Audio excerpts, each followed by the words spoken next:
En medio del Adviento, en medio también de un tiempo y de un mundo que nos tironea, que nos desconcierta, en medio de tantas cosas que seguramente cada uno de nosotros tiene hoy en el corazón, desde lo personal, lo familiar, lo comunitario, lo nacional, la comunidad global de todo el mundo, ¿no?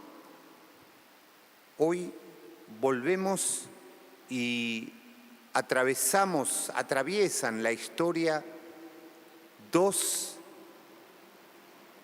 pequeñas historias que contienen dentro de sí la potencialidad y lo más grande de toda la historia ya entendida como camino y como proceso hacia Dios. Lo primero es este Evangelio, un Evangelio que nos presenta a dos mujeres, sin lugar a duda, que marcan un antes y un después en la vida y en la historia.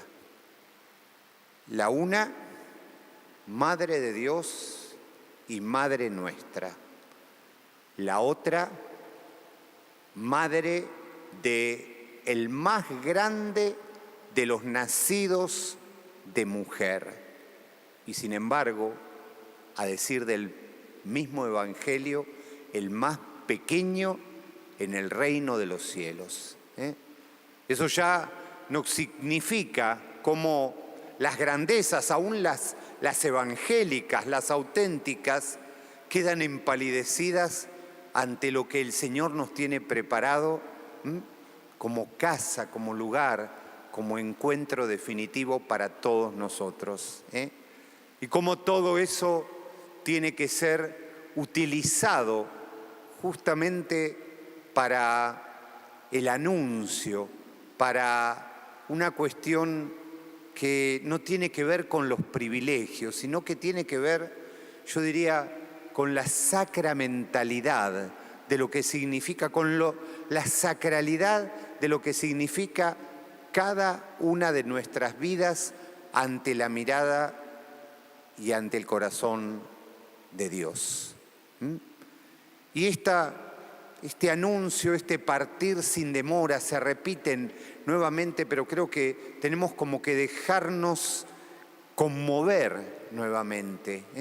Que María, una vez más, parte y va sin demora a un pueblo de la montaña de Judá. Que de todo eso que el ángel le había dicho, quizá la expresión más grande que contiene la historia de toda la humanidad, de todo el universo, vas a engendrar por obra del Espíritu Santo, vas a ser madre de Dios, como esta mujer conecta esa realidad con la necesidad concreta.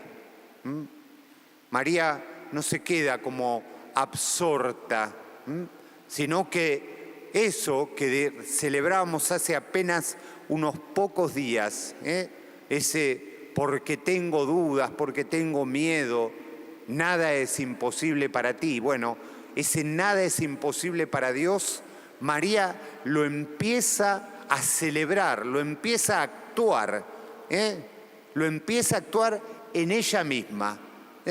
Y desde su adolescencia, desde su ser mujer, se va ahí, a la montaña, a peregrinar al encuentro de su prima Isabel.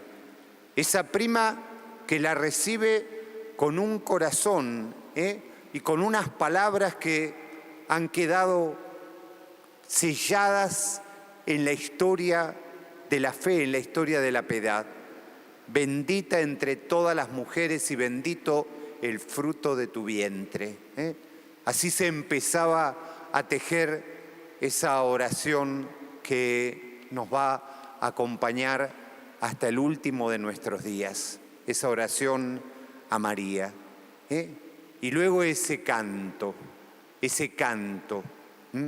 esa grandeza de Dios que se hace pequeñez, pero también se hace concreción. Se hace concreción. Esa es la historia del Evangelio, esa es la historia de nuestra fe. Una historia que una y otra vez se encarga también de encarnarse. Y hoy celebramos que esa encarnación se da en nuestro continente y se da ya hace justamente más de casi 1500 años en el Cerro del Tepeyac, ante un pequeño, ante un humilde, ante quien no tenía más ciencia que la de su propio corazón, que la de su propia condición humana, que la de su propia pobreza.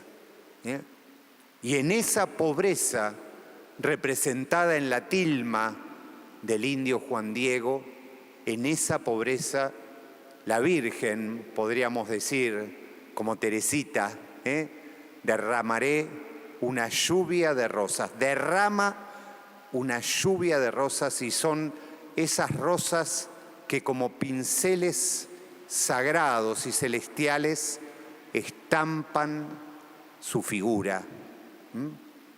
Una figura que también nosotros tenemos aquí en la Casa del Buen Viaje, con un recuerdo de quien fuera en ese entonces arzobispo de la Ciudad de México, que la envía, me envía una copia en tamaño original para que también nosotros en este día podamos honrar a la Madre. También una historia de pequeñez y una historia donde Dios se hace grande y quiere que esa grandeza, insisto, no la entendamos como categoría, sino que la entendamos como tarea. Que la entendamos como tarea. Es muy grande la tarea, pero precisamente porque es tan grande, comienza por lo pequeño y lo concreto. Comienza por lo pequeño y lo concreto. Que el Señor en este día y en este promediar del Adviento nos haga ya, viendo a la Madre, que nos haga hacer nuestro su cántico, pero por sobre todo que nos haga partir e ir sin demora hacia lo que cada uno de nosotros debe hacer.